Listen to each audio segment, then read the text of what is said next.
Hello guys, I hope we are live and you can all see me, hear me. I'm going to speak for about 10-15 seconds to see if everything is fine and we're going fine. The tech part works spot on. We're going to discuss about CAT preparation strategies now. I'm staring at the screen with the YouTube live video. So if there's something wrong with the volume or the screen or something embarrassing is written just behind me, ping us. If that is not the case, I'm going to dive in and answer some questions. We've received a bunch of questions on email, WhatsApp, and Facebook group, page, message, and the rest of it. So we're going to have some fun discussing CAT preparation strategies. As ever, we will look to have some fun. We'll try to keep it light and enjoyable rather than get it bogged down in the serious detail. Fine. So I'm going to start off with the set of very common question. What is it that you should do in the next 80 days? Fine. So it's a very relevant question. What should we do? Fine. So you're going to go through a cycle of learning, mocks, and revision in some order. And so you need to get lots and lots of practice to automate processes so that your brain doesn't get tired doing the routine things. You need to learn some things so that you keep the learning part fresh. But in many ways, your preparation is going to be predominantly determined by mocks and what the mocks tell you from about practically from now, if not now, from about 3-4 weeks from now. The last 40-45 days, close to 50 days, your preparation has to be predominantly led by mocks and what the mocks tell you. If you've already prepared and you're top of your game, then you should say, look, I'm going to take mocks and I'll fill the gaps based on that. If you've not completed syllabus, you should still take a lot of mocks and listen to what the mocks have to tell you. And so if you're half prepared on something, that doesn't kill you. It's not the end of the world. If you still have to have finished 4 more topics in quant, now is the best time to say, look, I'm not really going to worry about that, not let it bog me down. I'm going to have a go. I've had guys who have left 50% of quant on the table, not really bothered with it, and then gone on to nail 96, 97 percentile because they understand their CAT strategy really well. For verbal, there's no syllabus. You don't need to prepare anything. For DILR, if you've done 7-8 puzzles, you know what to expect. You'll not be at your best if you've not done lots of questions. Right? So in quant, if you've done percentages, profit and loss, speed, time, distance, races, ratio, proportion, a little bit of algebra, you can potentially attempt 17-18 questions out of 34. And so you can become mock ready in 2 weeks if you really have to. Right? So don't wait to complete everything and stay on top of the game to come to your mock part. Take mocks, start mocks, have a religious mock schedule and stick to it really well. Analyze your mocks heavily. I'm going to focus on mock analysis as well a little while later on. But don't just take mocks, take a mock and then fill your gaps. Revise, learn some chunks of theory, know what your strengths and weaknesses are. Fine-tune what your strategy is, what you're going to aim for in each section, and what your plan is. That's very vital. I'm going to spend some more time on mocks and analysis a little while later. But what to do in the next 80 days, keep at your reading habit, build on it. Do lots of questions of different types, scramble and hustle for time everywhere. You're traveling, use the app. If you're going somewhere else, make sure you have study material with you. If you're in office and you have time, open questions.2im.com and start solving questions left, right, and center. There are probably 700 CAT level questions sitting there available for free with a huge amount of questions with video solutions available.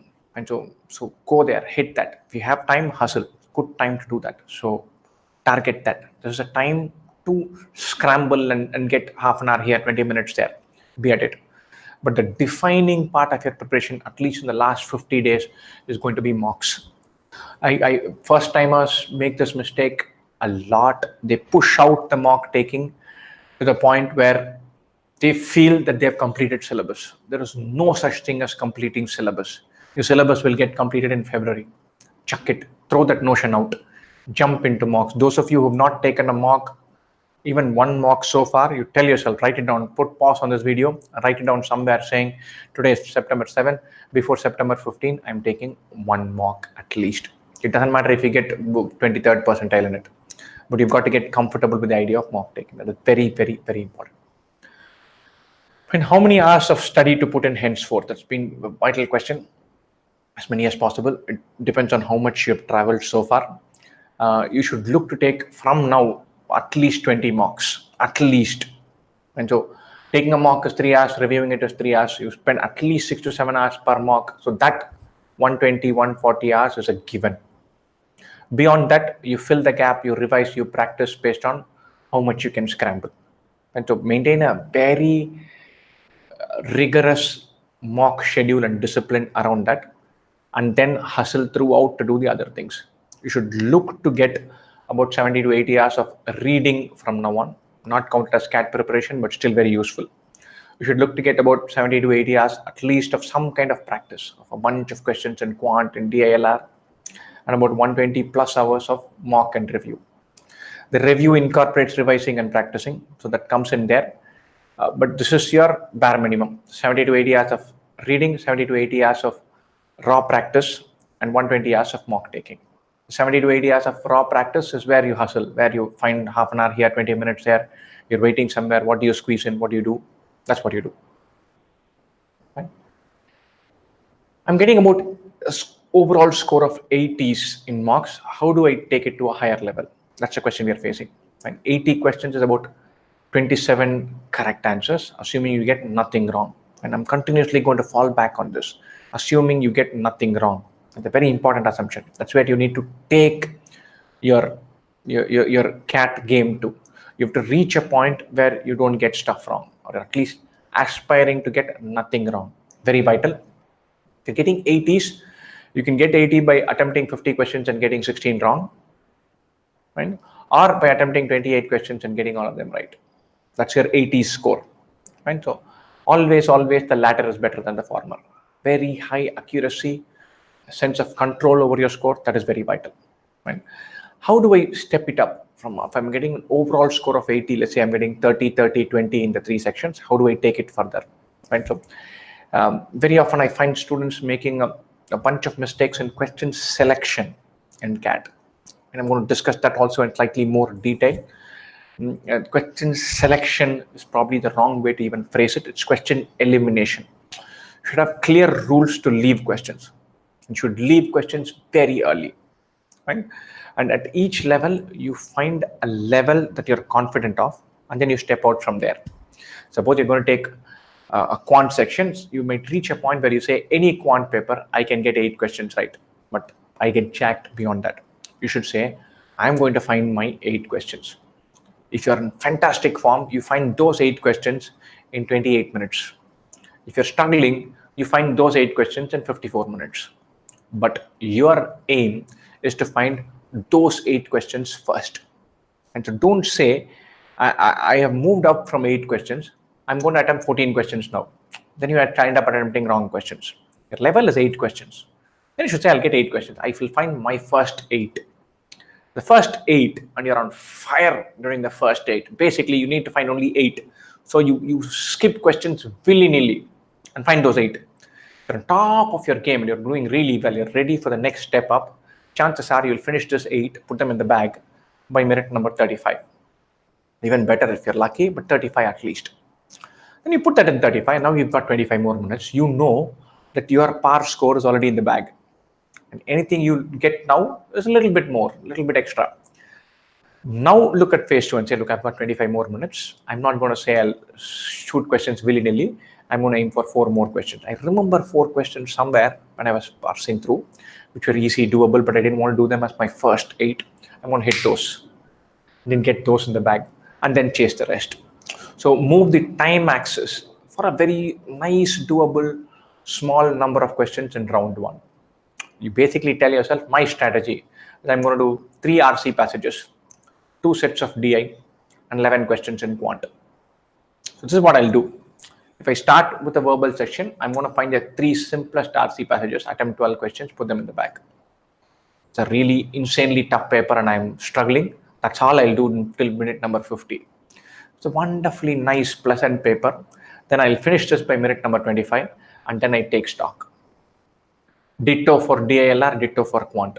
You need to have a sense of control over this paper, a sense of feeling that, look, I have this in the bag. And in these questions, your accuracy should be nearly 100%. In quant and DILR, it should be 100. In verbal, nearly 100. You should have this feeling that I want to get 80 marks totally. That's where I'm getting. I'm not looking to go to 140, but I'm going to get this 80 in 35 minutes, 35 minutes, 35 minutes. You even tell yourself, last 25 minutes I'll get nothing, but I'll make my game so good that in my first 35 minutes I'll have in the bag. You do it for one exam, you'll realize that the first 35 minutes in the bag, you're doing the remaining 35 minutes with joy, with fun, with a sense of thrill about it. And that's important. Right? The second case why you might not go beyond the 80s is probably that you don't have the lever to attempt some of the tougher questions. And so you're doing the same type of simple questions. You're able to get those right, but you're not able to step up beyond it because you get capped off at a level of difficulty. If that is the case, then you need to revisit not just a question, not just your practice, but the solutions. So go listen to videos where you can see the solutions, see someone else who has solved them. And so we have a gigantic YouTube channel. We're going to add another 120 questions worth video solutions on our YouTube channel in the next 30-40 days across topics, across the whole shebang. We had a channel called QA for CAT. We're transitioning the whole thing to 2IM CAT. So therefore, all of these questions are going to come on board there. Pick either channel, but see the solutions. If you see more solutions for tougher questions, your ability to solve tougher questions improves. That's very vital. I'm going to move on to the next thing. This is topic-wise approach, and I'm going to think about how do we manage DILR. And so, for many ways, DILR has become the elephant in the room. A very important first thing to keep in mind: the bar for quant, for verbal, for DILR are dramatically different. So keep that in mind. A DILR good score is 8 questions. A fantastic score is 12 questions. 2 sets or 3 sets. So remember that. In DILR, you need to get 2 sets right. So if you go through the DILR paper in CAT 2017, if you see the 8 sets in slot 1 and 8 sets in slot 2, you'll be able to pick 2 sleds easily that you could have done in 15 minutes each. Really sorry about this. In 15 minutes each. Your whole aim is to identify those 2 sets and get them right. And so that's the whole objective there. Find those 2 sets and nail them and keep them in the bag. So that is the approach that you want to do. So that being the strategy, then a big part of your approach to DILR is going to be about identifying. So I like puzzles with set theory. I like puzzles with ratios. I like puzzles where there's fewer charts and more text. Your preferred zones could be elsewhere. So identify those, find that sweet spot, nail that, put it in the bag, and then build on it. DILR is about practice, but it's about practicing to get clarity the way the guys who crack it are getting it. And it's also a wonderful place where online education has been a big breakthrough. I've sat through DILR classes where the person is teaching and he scrambles and writes a bunch of facts on the board, but it's not visually compelling. I don't see the data lined up on the board the way it is lined up in his mind. And what online has done is made sure that the data visualization is brilliant. So if you see the DILR solution that even we guys have put up, we put about 25 to 26 sets free of cost, absolutely free on the YouTube channel for DILR. Almost all sets from CAT 2017 are solved and available. So there you can see the table taking shape step by step. So there's a table which gets built, carved out and completed. Visually you can see that. It's almost like getting into the head of the guy who's solving it and then seeing how he constructs this data set. And that's a compelling advantage to doing that. That in DILR, the thought process is pivotal, not just the answer or the solution. So go through thought process of somebody who's done it and taken the effort to explain how he or she has kind of deconstructed it. That is very useful. And so remember that the bar is low. So you need to get 2 sets right. That's all.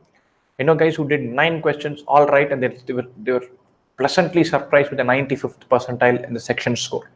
That's fantastic. So don't go chasing 24 sets. DILR is tough. Yeah. So the bar is lower. Great. So it's a competitive exam. There are going to be lots of guys who are going to get get caught up at trying to attempt 24 questions in DILR and getting slaughtered in the paper. Go with a clear strategy, 2 sets, and that's it. You should get these 2 sets. If you're on fire, you get these 2 done in 25 minutes. Brilliant. You can do maybe one more after that. Chances are you'll complete 2 sets in 35 minutes. And then you have to tell yourself, I've got 25 more minutes. I'm going to find one more and climb to 98 percentile. Plan your paper with a halfway point somewhere thrown in where you say, look, this is in the bag. Let me step up. Next one is on verbal. And the question I'm seeing on my screen is, while attempting RC, do you read the passage and then start solving questions, or read the questions first? And I never read questions first.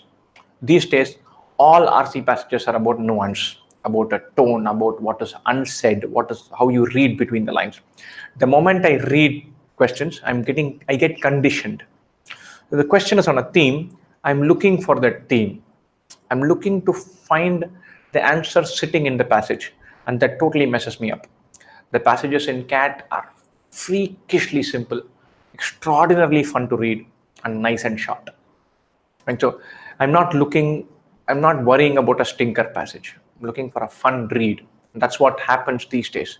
So back yourself to read that with a very pleasant attitude. And the second thing, this is one thing that my colleague Bharat never tires of mentioning. Please read without being particular about retaining everything. And he makes it a job to give 2000 word articles because he says, sir, only then they will not take this effort to remember everything. Because the moment they try to remember everything, we are in trouble. So in order to make it a point that they should not remember, he creates questions where he gives them passages which are very long. You can't afford to remember 2000 words. And so don't read to retain, just read. You'll remember the fact, you'll remember the nuance, you'll remember the tone, you'll pick that. With some practice, you'll get it right. Don't read questions before a passage. Don't worry about retaining every piece of detail when you're reading the passage. Give it time, read slowly. These days, CAT is about fine detail. RC is about the final 2 choices, about understanding what is not said, about interpreting some exaggeration really well, about picking up some funny bit nicely. So don't look to retain, don't look to just answer questions, and don't be in this question answer mode throughout. Read, take it all in, jump to the question.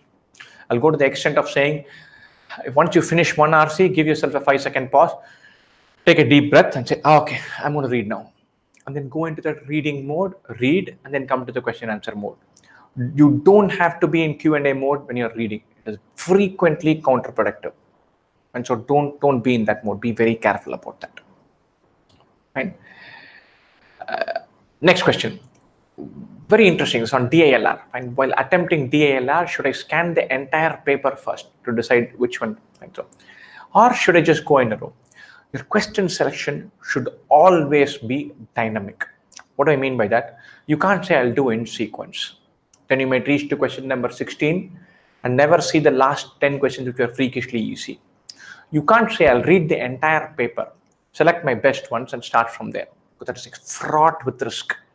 It may take you 8 minutes to see all 8 sets, and then you pick one set, and then you take 4 minutes to make sense of it. It turns out that your original idea that was very easy was wrong. In this case, it's actually tough. So you're sitting at minute number 13, 0 questions answered, and 1 set down the drain which you thought you could answer. So now you're going to start on a new set that will take you 5-6 minutes to make sense of before you mark an answer. You'll be at minute 18 without having marked an A or a B. You'll randomly mark 2 answers and get slaughtered in the section. Every minute you send by without jumping in, you're increasing pressure. So question selection has to be dynamic. You look at a set and you should say, not funny, not my territory, I'm leaving it. Leave early. Doesn't matter. You leave a freebie, it won't kill you. You try a tough one, that'll bury you. And so don't worry about leaving. The best guys out there are the guys who leave merrily, happily. I've trained myself to be very happy when I leave. I used to be anal. I used to hate skipping a question. These days I say, oh, that's one I'm not getting caught in. I'm going to sidestep that. This is my experience coming into the play. So we aggressively do that. the guys who have got experience, we aggressively leave and be very happy about leaving. Very important. So you leave 2-3 sets, you find a good one, jump in and give it a go. Be ready to dump if it doesn't work for you. But if you find one thing that you feel like, hey, this is something I can try, jump in and try. There's nothing that gives confidence in the exam or gives you a high in the exam like confidently marking C, B, D, saying, I have that in the bag, I've got that right, I know that is right. That feeling is important to keep the momentum going. And so once again, the DILR sets that appeared in the exam are fantastic. That actually appeared in CAT 2017. They're fantastic. There are 16 sets, all of which have detailed solutions on our YouTube channel, on our website. Long video solutions are available with nice graphs and charts and visualizations.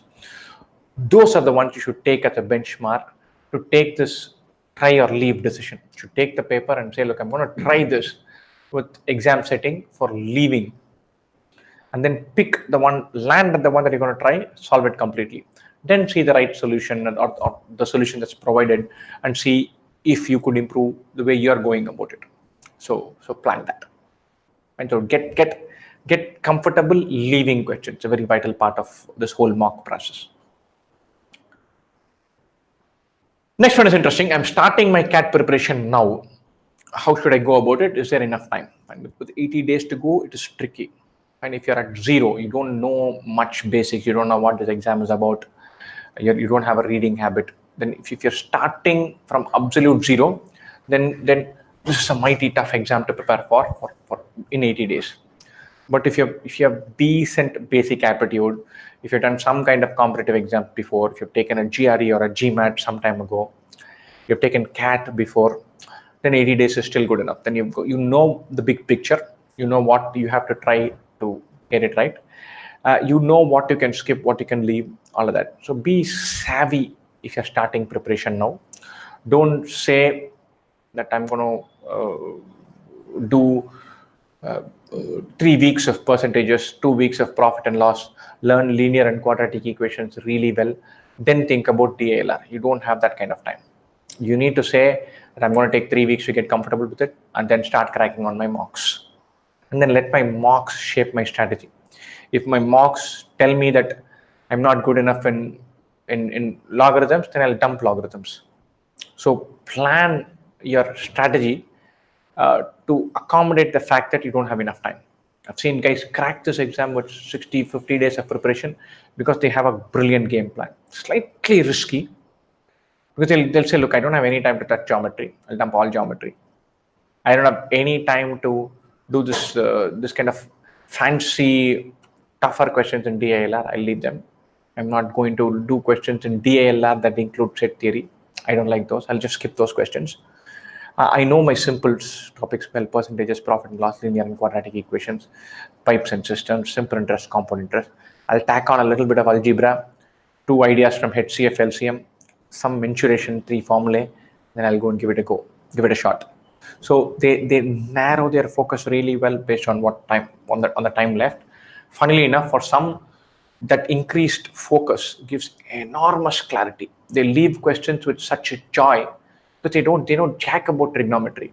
It could be the easiest question in trigonometry, but they cannot afford to do it because he's not really sure if sine theta is opposite by hypotenuse. They're going to leave it. The moment he sees sine or cos, he's going to leave it. So there are only 22 questions that are relevant in quant, of which I will find my 18, but I'll nail them. And I know this is what I'm going for. So I'm happy that I'm attempting 18 and not worried that I'm leaving 12. And because my focus is so good, I get 17 out of 18 right, and I'm looking at a fantastic percentile. So if you're starting now and you don't have time to, you've not done some exam like this before, and therefore you don't have the time to build your strength in everything, then pick and choose. Read, have the reading habit intact. Don't worry about verbal beyond that. Take lots of mocks because that is absolutely essential. Do 20 DILR sets so that you get comfortable with it. All previous year papers and some standard wonderful sets that you can find on the web. Do them. And then pick 10 topics in quant and you're good to fire. So you can limit the scope of your syllabus really well and then have a go. And that's wonderful strategy if you have fewer days left. Next question. I'm in the final year of my college, so my placements are also going. If I do not qualify this time, should I take up a job? Easiest question so far, most definitely yes. Don't put life, career, job on hold for this CAT preparation. There are absolutely no guarantees in this exam. So you're going to give yourself a good shot if you prepare well, and then anything can happen over 3 hours. And so if I don't take up a job, will it help me next year? Definitely yes. You'll get points for work experience. You're going to lose out on that. Every year I see plenty of students giving up the chance of having a job and saying, I will prepare for CAT wholeheartedly. You please, for the love of God, prepare for CAT wholeheartedly with a job in hand. Have a job. Guys before you for 40 years, they prepared for this exam while also having a job. Next 25 years, people prepare for this exam while also having a job. There are 400 guys in IIM Bangalore who are there this year who are joining. Less than 5 of them would have prepared for CAT full time. So these 5 are not your example. The 5,000 guys who quit their jobs with the hope of CAT, of which 4,980 did not get into great colleges, that's your example. And so don't quit your job, have a job. If you have a job, have it. If you don't have a job, keep trying for a job and then say, look, I don't have a job. Might as well prepare well for CAT. That's good. That's brilliant attitude to have. Quitting your job, dicey decision. Never do that. Next question. I've recently started my CAT preparation, hoping to crack it this year. I'm doing self-study. I'm giving CAT for the first time. I'm giving IMS mocks. I'm facing a problem with DILR. I'm unable to crack the question in time. Hence, I'm able to attempt very few sets. I get an accuracy of only 70%. Total number of questions remain about 8 or 9. And this affects me for quant. And so, very involved questions. I'm going to take the themes from here and not the detail. A couple of things. I've said this many times. You're taking 3 different papers, 3 different 1-hour papers. If your one section goes bad, you've got to say, I'm going to snap out of it, take a deep breath, spend 30 seconds breathing in and out, and I'm jumping into the second section. I'm jumping into the third section, the next section. If you say my section 2 didn't go well and that messed up my section 3, that is absurd. These are the rules of the game. Get used to it. Take mocks, take so many of them in order to fight back. In your mock, I've seen this, so many times you'll feel like giving up. You're aiming for the 97th percentile or 98th percentile. You know that you've messed up your second section so bad that no matter how much you nail the third one, you can't get 98th percentile. That's what you're going for. Even a 96 isn't good enough. That is the day you should bite the bullet and say, I don't care what my percentile is. I'm going to power through and do the third section because that is who I am. Because that is me. I am the guy who will stand up and fight for third section, even if my second section tanks. And I want to prove to myself that I can hang in there and give it a go. And I'm going to take today, even though I started my mock at 9 p.m. I'm tired at 10:30 and I tank my second section. I'll pick myself up at 11 p.m. and continue the third section, throw everything into it. I'll be crazy, angry, livid, tired, exhausted, pained, peeved, murderous by 12:05, but I will hang in there for 180 minutes. That is very vital. There is no two ways about this. Mocks are a test of temperament as much as they are about skill. Hanging in there when your mocks are plateauing, hanging in there when you know that this mock has already tanked. Taking mock after mock in spite of scores not moving up, reviewing your mock relentlessly. Those are the things that the IIMs are actually looking for. And so this is a brilliant preparation exam only because of that. There'll be multiple points in your preparation window where you feel like giving up and saying, I don't think I can take the next step up and all that. That is the time you have to pick yourself up and have another go at it. Fine, so very vital. Fine. On DILR, attempting 8-9 questions is brilliant. I want to let you in on a fabulous secret. Almost all the mock CATs that you find out there are significantly tougher than CAT, especially the VARC section, also the DILR section. The CAT VARC is significantly easier than any VARC you will see with any mock there. Trying to keep that in mind, write it down somewhere and come back and complain away and whine away to me on November 26th if this turns out to be wrong. I'm willing to bet on this. The actual VARC section that you see in the CAT will be significantly easier than 90% plus of the mocks available right now in the market provided by any player out there. So keep that in mind. DILR will also be easy. You're not going to find a paper where 32 questions are tough.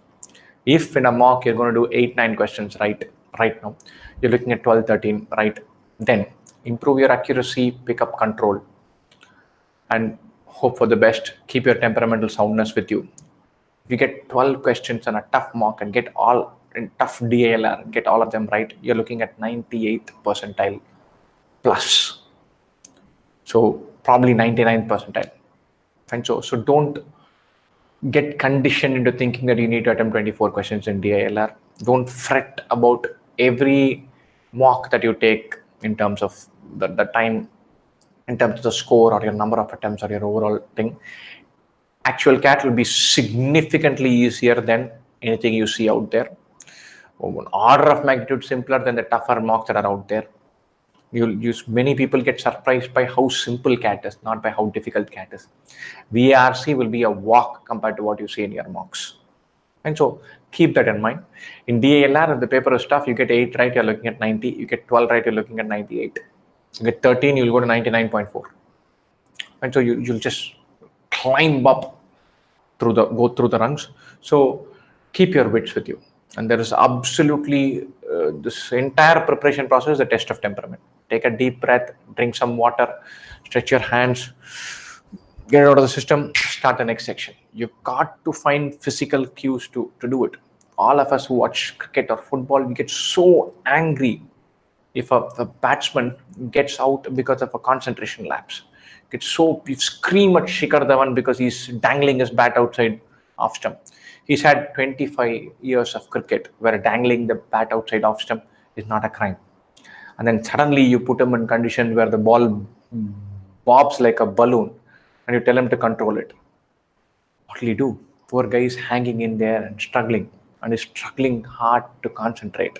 And so we all get so angry at those concentration lapses.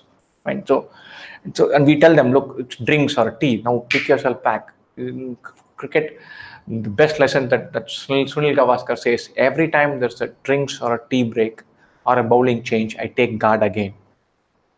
Rahul Dravid says, new bowler, I'll take new guard. So I'm just reorienting myself and saying, look, I'm at 0. I start afresh again. You create those physical cues, stretch your hands, look out into middle distance, take a deep breath, drink some water, do something, and then say, I'm back. It's very vital. And you need to pick up those cues. You need to manage your 3 hours without getting tired. Next question. I've given 4 mocks till date. There is no, I'm not even answering these questions. You've taken 4 mocks till date. You've taken 0 mocks till date. You take 7 and you think about a trend. You take 10 and you plan a trend. It takes 4 mocks to get used to what a mock is. 4 mocks is nothing. Don't observe micro trends. You need to have a sense of where your mock is, what your strategy is, but you can't observe trends with 2 data points. Doesn't work. It's like finding odd man out with 3 choices. You need 6 things to find odd man out. With 3 things, there's no pattern. And so if you've taken 4 mocks, you've got nothing. I've got nothing for you. And so take 6, 7 and then think about a trend, think about a pattern, with each mock you can review, you can fine-tune points. You can say, what am I good at? What am I bad at? What is a better solution? How do I improve my question selection? How do I stay intense? How do I improve my stamina? All that you can do with each mock. But comparing scores across mock after doing 4 mocks, you're kidding yourself. You're kidding yourself. So don't analyze across mock scores with a sample size of 4. Imagine a doctor sitting there and he sees the first 3 guys having flu. 4th guy walks in and he just writes an antibiotic for him. I have a pattern here. It's not like that. You need to have 7, 8 data points to observe patterns across mocks. Don't overanalyze every nugget. Analyze and review a mock to death. But cross mock analysis gives you nothing. Right? Please suggest whether now I should only focus on accuracy or increase the attempts. There is no trade-off. focus on accuracy, be anal about accuracy throughout. I don't understand this notion of attempting a question with the feeling that it could be wrong. Don't get me wrong. Somebody says, I'm attempting 18 questions in 60 minutes. I think if I sacrifice accuracy, I'll attempt 22. The only way I can do it is attempt 18 questions and mark 4 answers just for the heck of it. If you read a question and you try it and you solve it and you get to an answer, you should fully believe it is right. I don't think people have the ability to gauge risk in the paper as much as they think they do. Definitely not for quant, DA, and LR. For quant, if you're writing an answer or filling in something in TATA, you fully expect it to be right. How can you attempt more and worry less about accuracy? I don't understand. Think about it. You're attempting 18 questions in quant and you get 17 right. And you feel like maybe I can attempt 24 and get 22 right. You can say any number. You can say I'll attempt 56 and get 11 wrong. It is as irrelevant as that. How do you suddenly attempt more and plan to get more wrong? There's no such thing. You can't plan to be less accurate. That doesn't work. And that means you have no sense of what can be right, what can be wrong. Retain intensity to try to attempt every question right, especially in quant and DILR. In verbal, there is some room for feeling that I think it is B. It could also be C, but my gut says B. And mark, back your instincts. That's how the instincts will improve. Fine, I'm not saying be ultra safe in those 1 and 2s. But in quant and DILR, trying to do fast is just absurd. Fine, so accuracy is not negotiable. In 2 of the sections, it's absolutely not negotiable. The third one, shoot for a high accuracy. Fine. Attempts will go up on their own. There's no trade-off. If you take sufficient marks and do practice, you'll end up attempting more. If you attempt more and your accuracy is going out of whack, you're not having a bad day, you're having a very bad strategy. And bin that, improve your accuracy. There is no such thing as somewhat slightly sacrificing accuracy for more attempts. There is no such thing. Kill that thought. And be accurate. If you're trying something, you aim to get that right. How do you aim to get 80% of questions right? Why not 95? Why not all 100? Aim to get stuff right. Something slipped through your fingers because a fantastic question you got caught out. Say, is bar miss ho gaya? Next time I'll be worried about that catch also. That's all. But no trade-off here. Next one, I scored a 99.01 percentile last year. Going from 99 to 99.9 seems a totally different level. That's true. That is true. And to 99 to 99.9 is a hard climb. And it's like you're in your Formula 1, they say the last 2 seconds are the toughest to shave off a lap. That is true. Obviously, you're at 99th percentile, you're competing with the top 2000. If you go to 99.5th percentile, you're competing with the top 1000.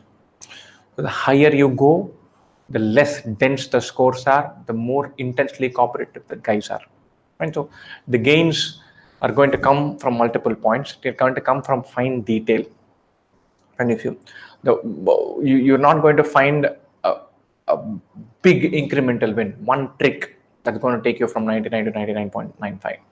It's about scrambling, staying intense throughout, reducing that error, transitioning from one question to another that little bit quicker, not having a concentration lapse in between, finding one idea a little bit sooner, solving, multiplying, dividing, throughout staying intense, that kind of stuff. Fine. So 99 to 99.9 is about intensity, about stamina, about hustling, about going berserk, about having a fantastic start, about not letting one question affect the next one. All the finer points. If you're at 99, then you've got this paper nailed. You know what basic quant is, basic DILR is, basic verbal is. You're not going to get incremental advantage by revisiting, learning very basic stuff about HCF and LCM and 1:2 and 3:5 and all that. You know all that. You keep adding layer after layer and trying to do things quicker, smarter, and you hustle at every corner.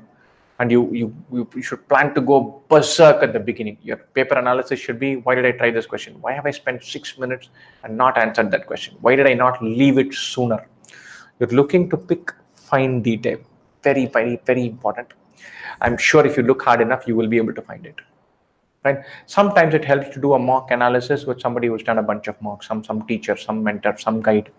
Share the screen and they might be able to give a couple of tips. 99 to 99.9 is very tough. It's score wise, it's 20% more.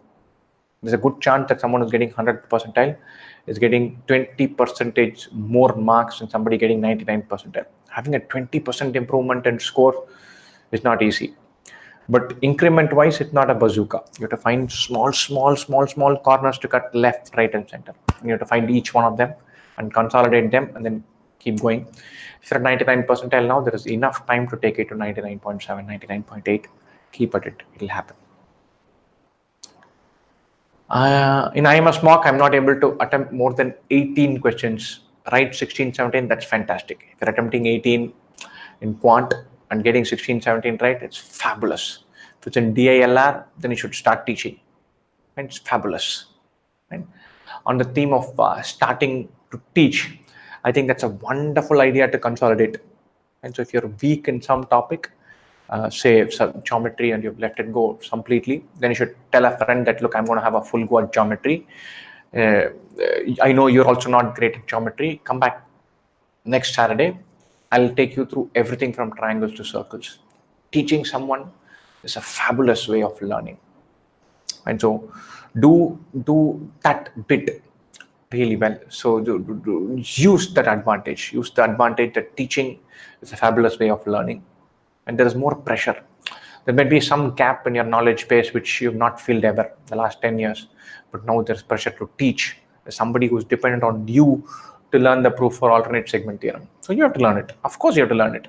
Therefore you account for that. So teaching could be a gap. For how to go about teaching, hit YouTube. We have a gigantic YouTube channel. We have a YouTube live sessions page, the description of which is given on this thing. The last 25 live sessions on YouTube that we have taken are all available on one link, one page. So hit that to get a sense of how you will construct something to break down something to teach. The idea of breaking something down and teaching somebody gives that one level of clarity for you, which will be immensely useful for your own thing. And that could be the killer thing that takes you from 99 to 99.9. From 99 to 99.9, intensity, ability to do that little bit trickier questions, ability to break down ideas that much better, lots and lots of hustling. And so in the exam, you should be in Zen state. A lot of times it's about mentality, about how you feel. And I'm going to give you some tricks of trade, kind of things that I worry about before the exam.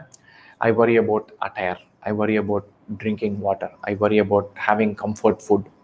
I worry about eating chocolates, feeling nice, happy.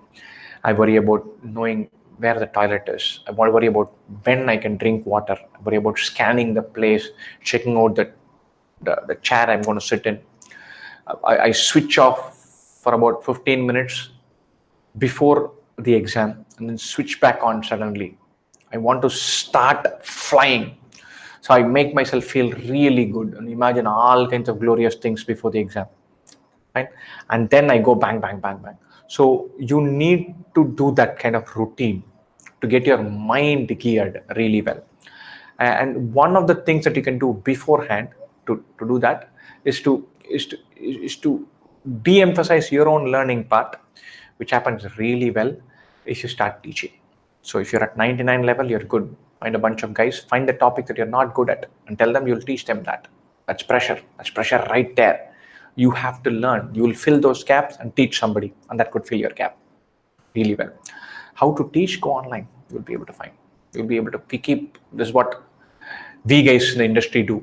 So you hit our YouTube channel. There are 25 classes where we have taught a bunch of ideas, where you can see the questions. So structure those questions and see how somebody else has taught them. Teach them in your style. That's very important. Go through the live classes. You'll get a sense of how to break stuff down. That's very useful for learning.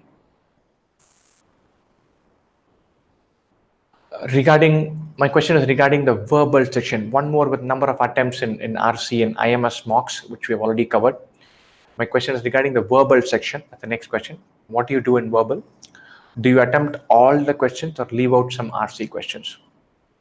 So I like starting with RC. I keep the TITA questions to the end, because to be honest, I've never been confidently able to mark a DCBEA in sentence rearrangement. No matter what I mark, I get worried.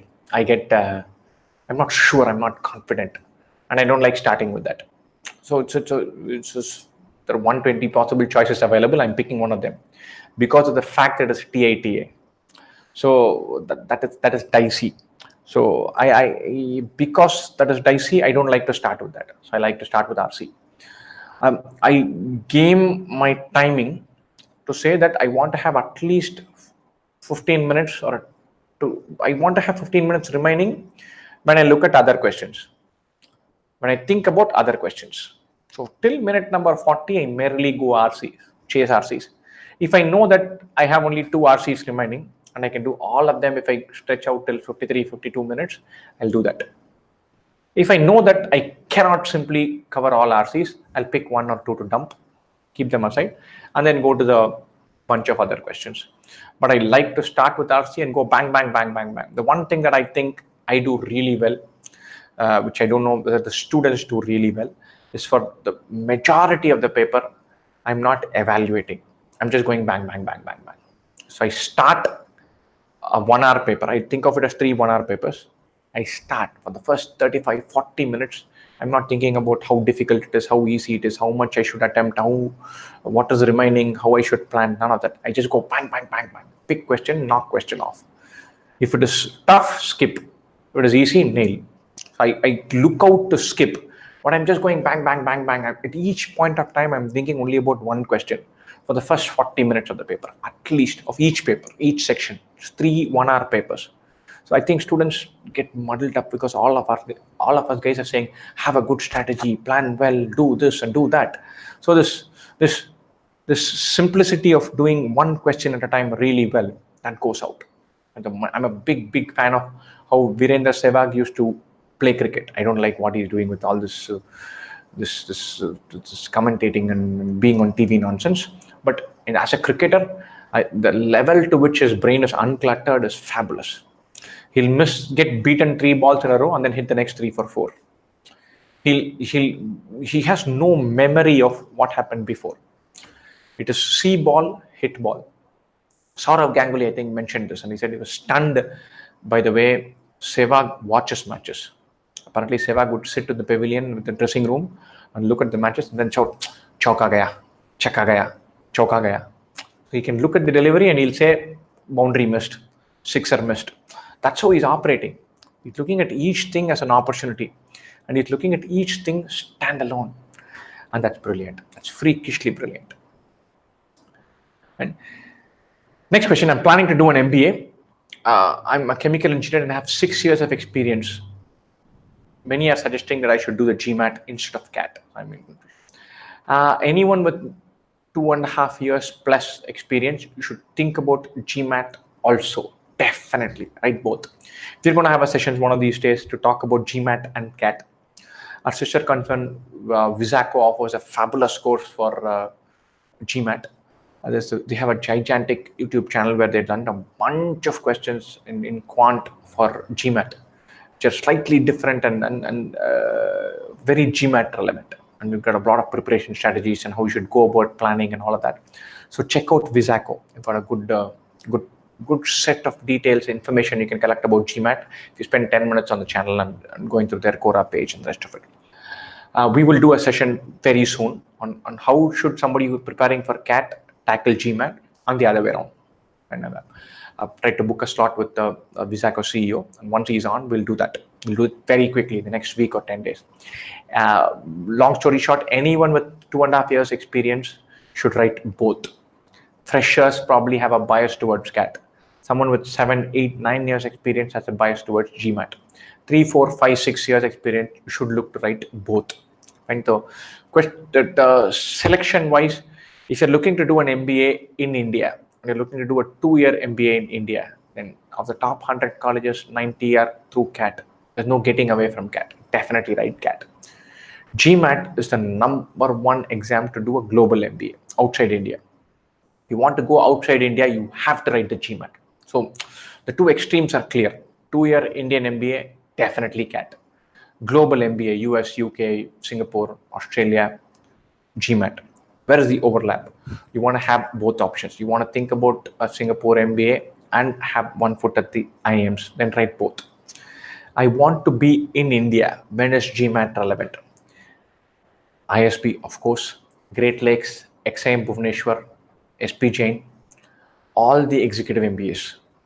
And so if you're looking to have one more avenue for these 5-6 colleges, then you should take GMAT. And if you're prepared for CAT, preparing for GMAT is something that you bolt on for 4 weeks. Get the sentence correction part clearly in place. Practice a lot of critical reasoning. Fine-tune your data sufficiency in RC, you're good to go. 4 weeks is ambitious, probably 6 weeks, you're good to go completely. Right? So good time to write GMAT if you want to have both options open. If you finish CAT, 6 weeks later, hit GMAT. GMAT score is valid for 5 years. So if there's no hurry, rush to apply, but get the score, keep it in the bag. Right? There's a lot of speculation that CAT is going to have more of TETA questions. What should we do? That preparation doesn't change with TETA. If you're doing quant or DILR, you're going to solve the puzzle and answer. So for 66 out of 100 questions, TETA doesn't matter. You're not going to look at choices and answer. That whole thing is very gimmicky and it doesn't really matter. And so your preparation strategy or exam strategy for quant or DILR has nothing to do with TETA. So 66 questions out of the window. It doesn't matter. How are you going to suddenly change your preparation just because there are more TETA questions? You're going to look at a question, solve it, get the answer. Either mark that answer as a choice or write it down in a box. How the hell does it matter? Don't have a preparation strategy with eliminating choices. Doesn't work. For quant and DILR, that kind of gimmicky gaming the system is out. We've known it for 3 years. It's going to continue now. Right? The second part, in verbal, about 24 questions usually are RC, which cannot be TETA. Done. So that is out of the window. Sentence rearrangement, sentence elimination. Sentence elimination, TETA or not TETA, doesn't matter. Whether you say choice B or you say sentence B is out, it doesn't matter. So this whole more TETA are going to be there as for sentence rearrangement. There are 4 questions usually on that. All of them are TETA. So this TETA question is one of those things that clouds your mind. You feel like it's an open variable. It is not. Your preparation has nothing to do with TETA. Your CAT has nothing to do with TETA. It's just one noise. And so forget about this whole, how does TETA change my preparation? TETA doesn't change your preparation one bit. Take it from me, it doesn't. If all possible questions in quant that could be TETA are going to be TETA, it doesn't change your preparation. It doesn't change your CAT approach. Nothing. How will you change it? You see a question, you try to get the answer. You either write down the answer or you mark it. How does it change? How is your preparation plan or strategy changing? Doesn't matter. With that, I've wound down most of the questions. I'm going to look at the questions that have been posted on the chat thing and then have a go. We will have 1 or 2 more sessions on general preparation strategy and the rest of it. There's a question which says, is it good to go for 2 years of MBA after 4.5 years of experience? 4.5 years of experience is not too many. After a 4.5 year experience thing, you can merely do a 2-year MBA. No issues at all. It's brilliant. It's very doable. You'll get good placements, good jobs. Don't worry about it. Fine. If you have 8-9 years, then you probably have to worry. 4.5 is completely fine. Okay.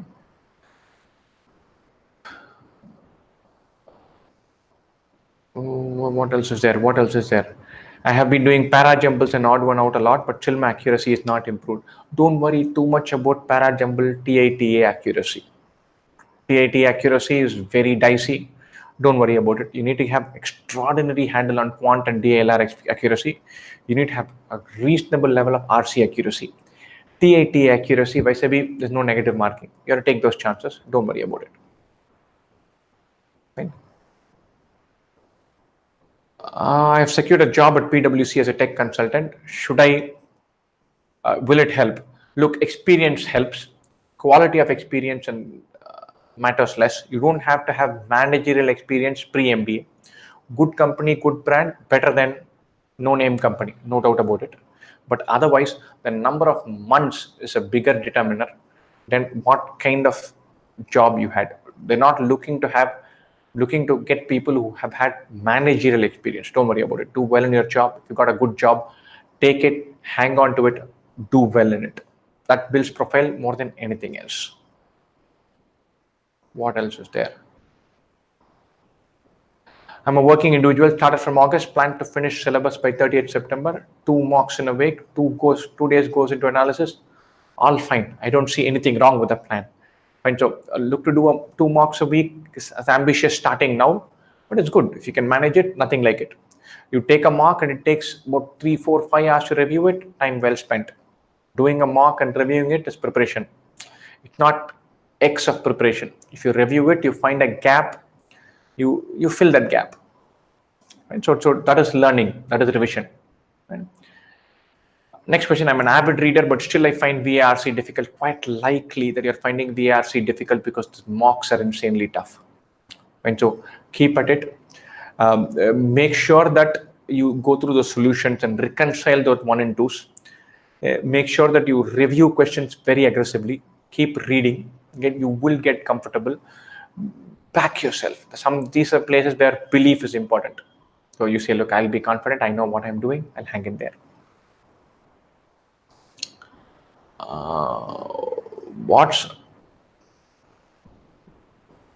Was inborn talent and thinking can be achieved by hard work and practice.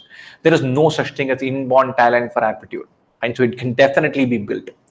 The guys I studied with, there are about 5-10% of the batch which is inside IIM Ahmedabad, Bangalore, Calcutta are fabulous guys. They're born with an ability to understand things brilliantly. They're born with flair, with joy, with guys who bring something new to the table. But the vast majority, they bring grit and good planning to the table, and they do well during CAT, during their MBA, and in life. And so the guys with flair, who can light up a room, who make who give expression, who find everything easy, we need them. We definitely need them. Who doesn't like watching a Roger Federer or a Lionel Messi? They bring something, fine. But there's one Lionel Messi, one Roger Federer, fine. So everyone else scrambled and made the best use of their talents. Alistair Cook retired has announced his retirement a while ago, and he said, the one thing that I like about my career is that I have become close to the best batsman I could have become. Brilliant. He's probably not, for someone who scored 12,000 odd runs, he's not blessed with talent like some others, but he extracted every ounce of it, and that's your guy. You need to say, look, I'll give myself the best chance. So aptitude, you can pick it up. This is not rocket science. How to handle the personal interviews? Get there. We'll worry about personal interviews later on. Can 2 years of gap pose problems in selection? Possibly, yes. They're going to ask you that question. So you've got to say, look, yeah, it'll pose me a problem in selection in the interviews. Let me get to the interviews. I'll worry about that later. Right. Scoring around 130 in marks. How is it with 2 months in hand? Pretty decent. You can ramp it up. You can tack on another 40, 50 marks by planning well and executing in the next few months. And CAT will be easier than most of your mocks. So you're on a good place. Keep at it. Lots of score volatility. I've scored 99 and then I scored 60, 65. That means your accuracy is out of whack. Slow down, read slower, get stuff in the bag before you start gambling. Be anal about accuracy, be very particular about accuracy. Don't let accuracy fall. Don't be slack about accuracy. Be particular, be anal. Resolve those 1 and 2s. If you mark B and the answer choice is D, you've got to see why that question setter has given the answer as D. And then you come back feeling, that guy was right, it should have been D. If you feel like that for 3 out of 6 questions, you're on gold. Then you're giving something in your mind where you're saying, okay, next time around, I need to look for this. There's something in that B that I should have eliminated. I'll be careful about that. So resolve those choices. Don't let them go. What else is there? How to cope up if I'm scoring low percentile? Guys, this is an exam. You find, so this is a competitive exam where you're looking to take a step up. It's not the end of the world. I know lots and lots of friends of mine who have completely not cracked CAT. They're working in fantastic jobs.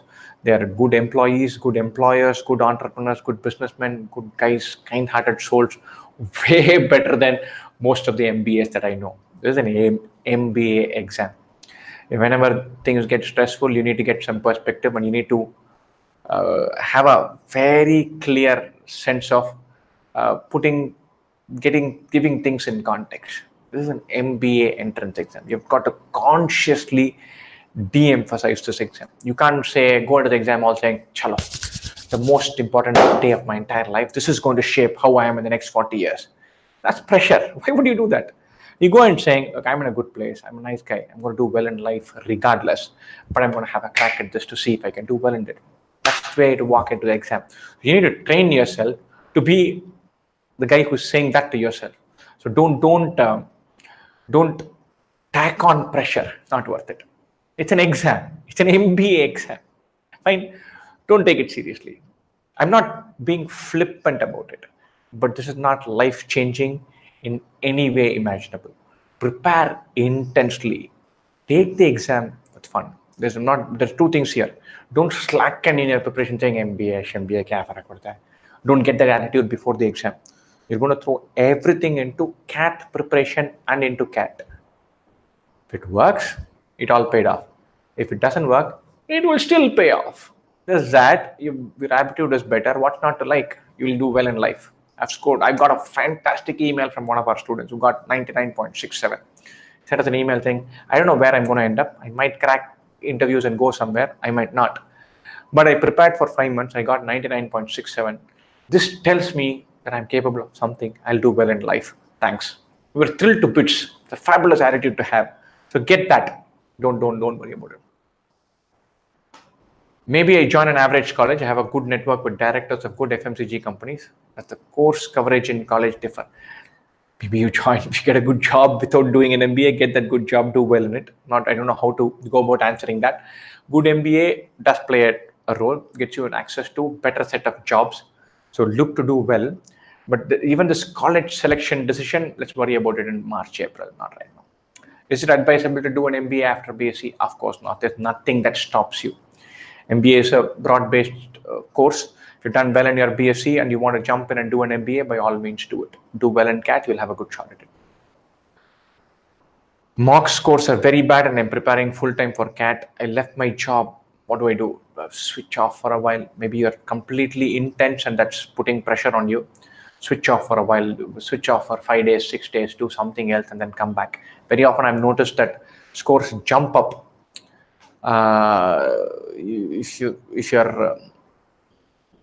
if you take a break, your mind consolidates something better. It happens very often. We sleep and we crack a question, and so keep that in mind. Are there questions in CAT with no negative marking? Yes, that is a TITI questions. TITI questions don't have negative marking. What makes you score 100% many times? I mean, what makes you different? I have no idea. See, the advantage I have is I'm preparing 24/7 throughout. Because I'm a big believer that teaching helps you consolidate ideas better. So I'm teaching. So I'm consolidating ideas relentlessly. I'm trying to come up with a way of breaking the strategy through to you guys. So I'm incorporating that. And I'm saying you should prepare intensely. So I prepare intensely. So a lot of times I'm preparing more than many of the test takers. The other thing I have is big experience, which is very useful. And two, probably quite possibly less stress. I'm not worried about every little bit. I'm going there with the right attitude for the exam. When is the right time for GMAT? You can take the exam anytime. It's pretty much available throughout the year. When is the right time to prepare? Prepare for any exam. Right time is now. I take mocks every year. Scores are not consistent. Volatile scores, number one reason is lack of accuracy. So be anal about accuracy. Get stuff in the bag first. Get it right before stepping on to the next time. And then your score should improve. And I very often tell my students this. Tell them, take one mock where you say, I will aim for 100% accuracy. You attempt 4 questions in verbal, 6 in quant, 4 in DILR. You've attempted only 14. But you attempt 14 questions, get all of them right. It's revelatory. You suddenly feel like, so I can attempt 5 more in each and I think I'll still get everything right. I was so safe.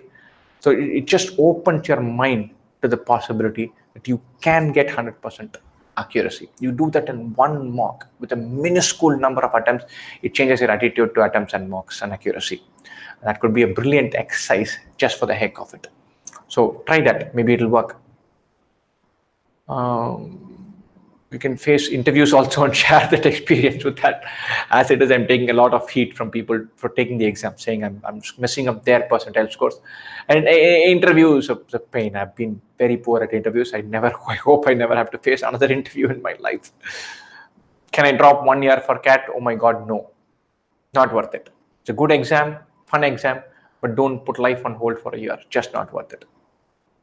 What's your honest opinion about Arun Sharma? My honest opinion is that I'm not going to give an opinion about Arun Sharma. So this is another person who takes effort to create questions and teach. And he's probably good at his job. He's been at it for a long time. I haven't the faintest idea why someone would want my opinion about something else. So I'm going to sidestep that one. What made you start coaching for CAT? I think we did a session at Top My Test, which was pretty much focused on this entirely. So maybe if you're looking for that, maybe I can give you that link, go through that. Which book is good for CAT preparation? A bunch of books, topic-wise, quant DILR are good. My suggestion is go online. Online does more justice to preparation than books can. The medium online is significantly better. Try out online.2im.com, sign up as a trial user. You can view 20, 25, 30 hours of content now without paying a dime. And you can see 25 sets of DILR on YouTube, completely solved with video solutions without paying a rupee. And so we've got probably 300 questions from 200 questions from quant, more than that, on our online, on the YouTube channel, absolutely free of cost. Go through that, sign up as a trial user, check out the interface and see that. These kind of places, you'll find better content than textbooks. Keep that in mind. PhD or MBA confused, that's a deeply personal question. So I'm not going to get into that. PhD in what? PhD is a test of stamina. PhD is a test of temperament. If you really like something and you want to jump in and learn lots about it, then you should go for a PhD. MBA is the MAC opposite. You need to have an overview of things. I'm a chartered accountant. Do I get an advantage? A massive advantage. The IIMs love chartered accountants. They absolutely adore chartered accountants. So the tangible advantage aside, once you're in the interview level, you're in with a shout. Absolutely, the IIMs love chartered accountants. The one category which they have high regard for is chartered accountants. So all chartered accountants, you are starting on a head start.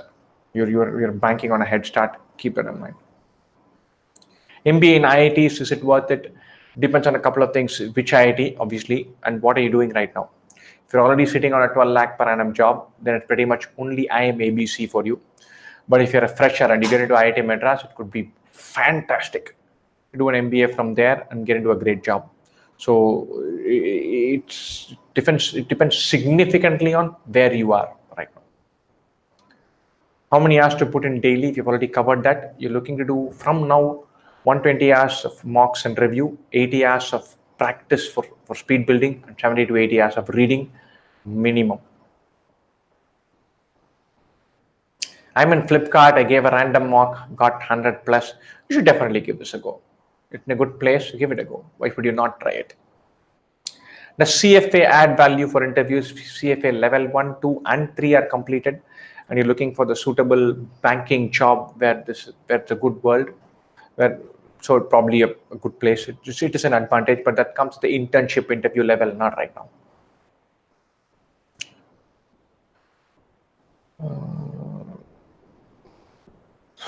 What do you prefer doing when you really burn yourself out during the day? These days, I don't really burn myself out in office. I have a kid. Handling the kid burns me out more than anything else, so I run back to office. Fine. What I used to do for fun, I love playing, so running and tiring myself out, I like that. I like watching football, and then we all do Amazon Prime. So these are the things that I use. Teaching grammar rules and new words, your CAT coaching does that. Stay away from your CAT coaching. Unequivocal. Thankfully, you've not mentioned a name. I would have hated to say stay away from XYZ coaching. any coaching that spends time on teaching you vocabulary or building speed in reading or grammar rules, run away. That is time you're not going to get back. That is useless. Run away.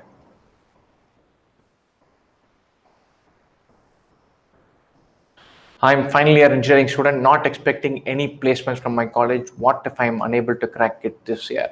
Find a job. Very simple question. I love these questions which have very straightforward answers. Search for a job, hunt for a job, tell somebody you'll do an internship with them for free, learn with a good team, join a startup, get a job. It's a decent economy to get jobs if you have the right attitude. You don't even need to have skill sets. You say, pick up the phone, speak to 5 startups and tell them I'll turn up from tomorrow, check me out for a week, and then you can give me some role. I have lots of enthusiasm and I'll turn up. Go there, they'll ask you to come for a week. They will not pay you anything for the week. If you're a good guy, the startup will pay you a good salary and take you immediately. Go do that. How much will surely cross 99 point percentile irrespective of toughness? Random number, but range wise, if you get 65 questions there or thereabouts, almost all correct, then you're looking at 99.5. So score of 200, you're in. Being personal, you don't get bored with all this teaching. No, I like teaching. I like teaching. I like coming up with new content. I like coming up with new questions that test differently. I love teaching for school kids. I've been working on a school product for 6-8 years now. Just launched it. If I had free time, I would be creating content for the school product 8 hours a day. It won't bore me. I have enough content development plans to do content development for the school product for the next 5 years. This is what I love doing. I love creating content that breaks down stuff and pushes young minds hard. If you tell me there are 6, 7, 8 channel kids who I can teach and keep asking really interesting questions to them all day, I'll take it up. If I didn't have to pay bills, that's what I would do for free. I was overconfident and I've messed up 2017 brutally. Should I go for 2018? Definitely yes. You know what your mistake is. Don't be overconfident now. Throw everything into it. Don't leave anything to chance. Have a full go. Some of these questions answer themselves. Experience of 5+ years. Can I take up CAT? Definitely yes. When should we start preparing for IIFT and the like? See, SNAP, IIFT, XAT, MAT, all of them, this is pretty much CAT plus. If you're preparing for CAT, you're preparing for all of them. Tack on the general knowledge section and otherwise you're good. For XAT, you need to focus on business decision making, but you can worry about that after CAT, not before CAT. I've started at 14 out of 34 in VARC. Is it a good point? I've sidestepped that question a couple of times because 14 out of 34 could be a fantastic score in one mock, very modest score in another mock. So unless we know the context, it becomes impossible to judge how good 14 out of 34 is. So be very, very careful about that. 92 in 10th and 12th, 65 in college with effective co-curricular, extracurricular. See, co-curricular, extracurricular, other activities, none of them matter at level 1. Level 1 is a black box. 10th, 12th, undergraduation, work experience, CAT score. How good your work experience is, how well you have done beyond your college, they don't get seen. So your co-curriculars, you were the placement secretary in your college and you conducted a whole event and you participated in 3 things and put papers in, blah, all of them count for jack. And so put the numbers into the box. There's a certain cutoff you need to get in CAT in order to be called for the interview. That's a number that it spits out and then you're in or out. How can I utilize your YouTube channel? Please watch it. And there are playlist creator. Jokes apart, there are playlist creator for each topic. Karthik has done a fantastic job carving out mocks and reviews, percentages in profit and loss, polynomials, inequalities, functions. Every topic has a playlist. Go online.2im.com, register as a trial user. You can check out enormous amounts of content to know how the content is structured. Better than even the YouTube channel, I would strongly urge you guys to go to questions.2im.com. There are nearly 700 questions at CAT level with detailed solutions and video solutions for a bunch of them laid out topic wise on a nice interface. You go there and spend an hour every day, you'll fire away in this exam. and it's a lot of fun. We've taken a lot of effort to keep the preparation jolly and fun. You will definitely enjoy it. Take my word for it. We are not blocked in office sites. Lots of guys have told me that many other channels are blocked. They are not. So exploit that. Anytime you have 15 minutes, plunk in questions.2im.com and then try out a few questions. Which chapter in QA do I give more importance to in CAT? Geometry, definitely, because geometry sets the page for trigonometry, mensuration, coordinate geometry. The whole number systems part, where you do a little bit of equation solving, HCF, LCM, some simple fractions analysis, simplification, those ones. Don't give up on that. But these two should be in your bag. Then the simpler topics, percentages, linear and quadratic, ratio and proportion, pipes and cisterns, those should be in your bag. Those you should definitely cover. I study from your app and I'm loving it. Thank you. Thank you. That's what we like hearing. We like hearing it any number of times. So thank you. Thanks a lot for that. Can you add subtitles on your videos? We're doing it. We're in the process of doing it. We're trying to get some freelancer to have a go. We're reviewing it. So guys, Bharat, Karthi, we need to get on this. People are asking us for this. So let's get that right. We will get it right. In another 3-4 months, we'll have subtitles on. Is it practical to start from now? Is it if basics are almost done? Definitely. If your basics are done, it's good. 14 out of 34 on VARC, we've already covered it. It depends on the exam. So it is very dicey to answer that question. My math has stopped after 10th and basics are not great. Build your basics. Start from zero. Go online. Check out the trial classes. If your basics are not clear, then don't jump in and do a lot of things. Go online. Do a bunch of simple classes. You'll get comfortable. Would you suggest we spend more than 5 to 6 minutes for para jumpers? Of course not. Don't spend that much time. Not worth it. TITA question. If you can get it right in 3-4 minutes, get it right. Otherwise, dump it. Someone has said a bug in your website. You pointed it out to us. Thanks. We're thankful for that. App for iOS. We had the app. We pulled the plug because the price was exorbitant. So maybe next year we'll pull it back again. We have the technical capability. I think our tech team has worked on it, but iOS asks for some insane constraints, and the bar for doing it there is very high. Is your content in the app free? Our app is a replica of the web, of the desktop thing. So whatever is free in the desktop application is free in the web app as well, on the mobile app as well. So we have a lot of free stuff and paid stuff. Both are available. Ideal max number of questions is 32. Get everything right. But you get 16 right, you're at 99.9 plus. That I can tell you. 99.9 plus is 16 correct in this. I'm trying my best to nail RC. 50 to 60% accuracy, not good enough. Review aggressively, go through solutions. Very important. For DI, is previous papers enough? Previous year's paper is a brilliant starting point. I would go to the extent of saying brilliant ending point. Before CAT, go through the previous year paper, definitely. Just before CAT is fabulous, but probably not sufficient. You need to do a few more than that.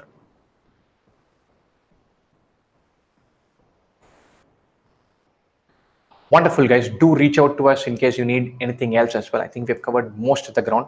We'll plan to have one more session like this, say 2 weeks from now. Do ping us on WhatsApp, Facebook group, page, on YouTube channel, comments, anywhere. We do try to stay on top of comments very aggressively. So we do that a lot. So any questions, queries you have, push it in. Send it to us. We love talking to you guys, reaching out and being available to chip in any way. Keep your head held high. This is a test of temperament. There will be motivational challenges along the way where your scores bob, they're too volatile, they're not improving, they're plateauing, something goes wrong. This is a test of temperament. So laugh away, smile away, keep things in perspective. Stuff does go wrong, it doesn't matter. You'll have to figure out the ability to bounce back, and that's very vital. So don't let your head drop. Don't lose motivation. Don't lose the will to fight. Remember that this is like this for everybody. This is a test of temperament as much as it is about skill or talent or flair. So hang in there. Right? Best wishes for CAT. Do check out the channel and our the online course. For any thoughts, feedback, send us comments. Best wishes, guys.